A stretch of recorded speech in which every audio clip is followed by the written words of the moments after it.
I'm really pleased with the way our team played. We came into this week working really hard and being more aggressive at the plate and getting more comfortable at the plate. And I thought we did a nice job with our game plan of just going out and attacking and staying in the strike zone with it and scoring runs early and often. I expected our team, our goal was to come out and have a dominating performance in this game one, and I thought we did that. And to start here, please wait for the microphone. Matt Coper with TexAgs.com. Sam, when they put up, 4-run lead in the bottom of in the beginning of the game, I mean, how much confidence does that give you the rest of the way to pitch with the lead? Yeah, it allowed me just to go out there and pitch. Coach Still and I just had a plan, and I stuck to it, and it allowed me to throw to my strengths, and I also wanted to get off the field as quick as possible so we could get more runs. Right here in the back. Tori, Matt Trent, KAGS TV. Is that the furthest you've ever hit a ball in your entire life? And if you had to guesstimate, how far do you think that one went today?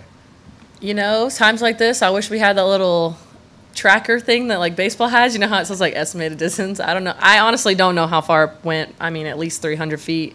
I was just really glad I didn't break another letter because I broke a letter in practice and they had to come out and fix it. And I was like, oh, please don't hit the A. So I'm just glad that I could get some runs for my team and have some insurance for Sam.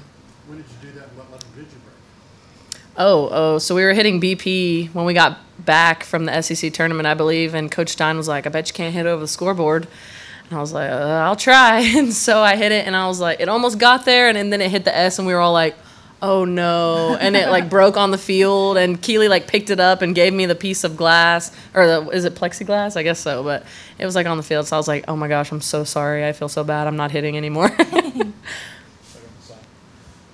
Coach, defensively, there's a couple of plays that, Sarton made over at third and Alderink at second. I mean, what did you see from your defense tonight? I thought we played really well. I was excited to see Caitlin play so well. I thought she got some really good reads on a couple of plays that were tough and just laying out and making those plays. And then Riley laying out backhand side and coming up and making a great throw to first base. I thought Tori did a nice job to keep the bag with the throw just slightly wide and kept it and made it look really easy. So our job is to play great defense and get our team off the field as quickly as we can. And Sam did a great job with that tonight, and she jammed so many hitters. And really, I think they squared up one ball all night and made our defense able to get out there and make some plays.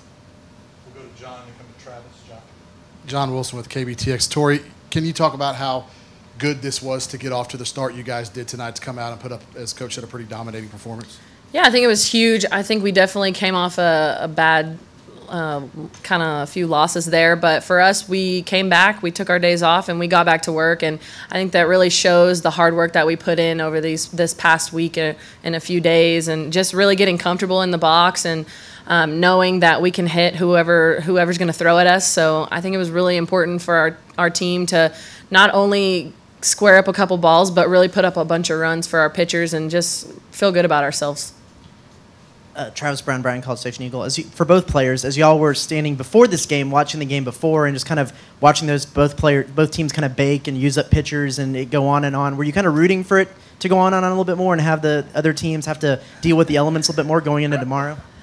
I just like watching good softball. I mean, if you would have told me that there would have been 21 runs put up in a game, I would have said you're crazy. But it's just cool to see people come out here and really compete. I think McNeese, when they jumped away, Baylor wasn't giving up, and then Baylor was closing in and McNeese wasn't giving up. So I think it really shows the dedication and just the relentlessness that these teams have here in the postseason. I think it really does become a bigger atmosphere and a bigger competition for the teams that come out here.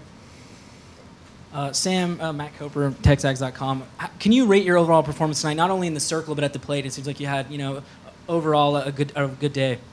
Yeah, I was just going out, having fun, playing softball with my friends. I mean, I just trusted in what the team was doing. I mean, I was in the middle of the lineup. I was seeing the batters ahead of me go out and attack, and I felt comfortable doing that. And then I actually told Riley, I was like, let's see how many plays we can make at third base today. Like just trying to make it as fun as possible. And when we're having fun, that's when we play our best. Anything more for our student athletes? All right, ladies, thank you. Thank you. Thanks. So I just try to get it out of this. All right, mission find my shoes.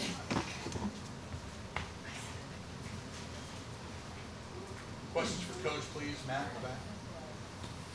Coach, you talked all week about, this regional and especially McNeese State, and you said always, don't look over them. They're really tough. When you saw that game before you guys, did that just confirm what you had seen on tape or heard from everybody that played them? Yeah, I've been telling people, and I never want people to think I'm sandbagging, and I like that team. McNeese State they're a good ball club. They got some really good athletes. That third baseman, she's about as good athlete as you're going to see out there, and they just to go out there and attack in the first inning and put up a 5 spot against Baylor is not easy to do, and they actually made it look easy.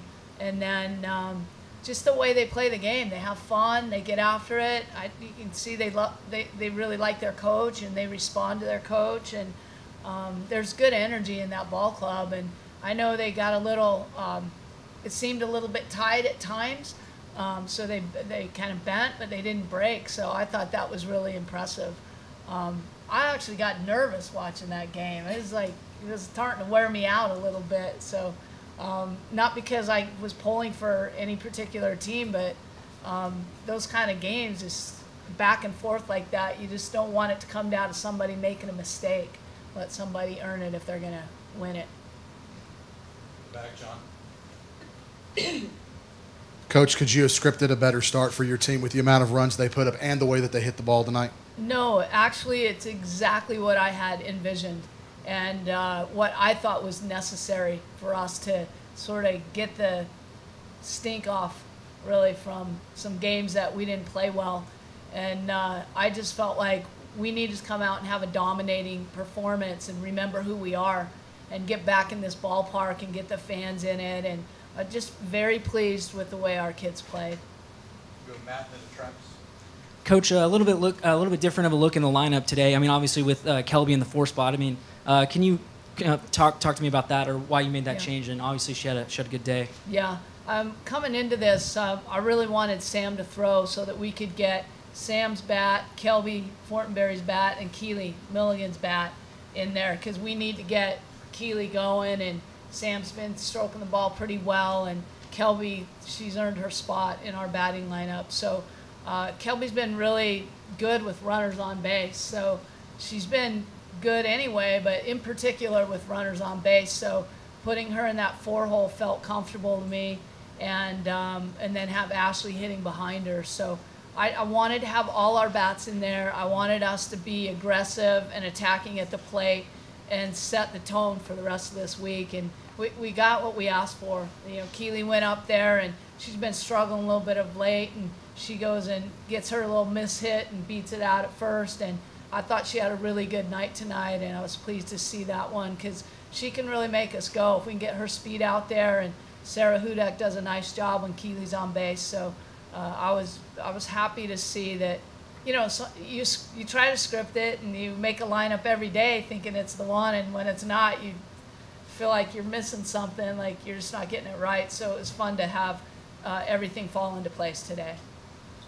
Hey, Coach, with how the first 2 teams did kind of beat up on each other and had to use some pitchers and were out there for a long time, does that put y'all even in a little bit better spot moving into tomorrow with not a long game, cooler game, and everything like that? Well, it is nice to be the team that played later in cooler temperatures and got our team off the field. That was what I expected us to do, get our team off the field as quickly as possible. So, yeah, it's a lot better for us being able, when we have that quick turnaround, because we have a late game, to be able to get ourselves on and off. And, yeah, Baylor and McNeese were out here in the heat and back and forth. I know it was an emotional game for both of those teams. So if I would say I'll take our scenario over their scenario, but on the other hand, I just think those kids compete, and I think they'll be really excited to come out and play tomorrow. So I don't know if it'll make much difference or not, but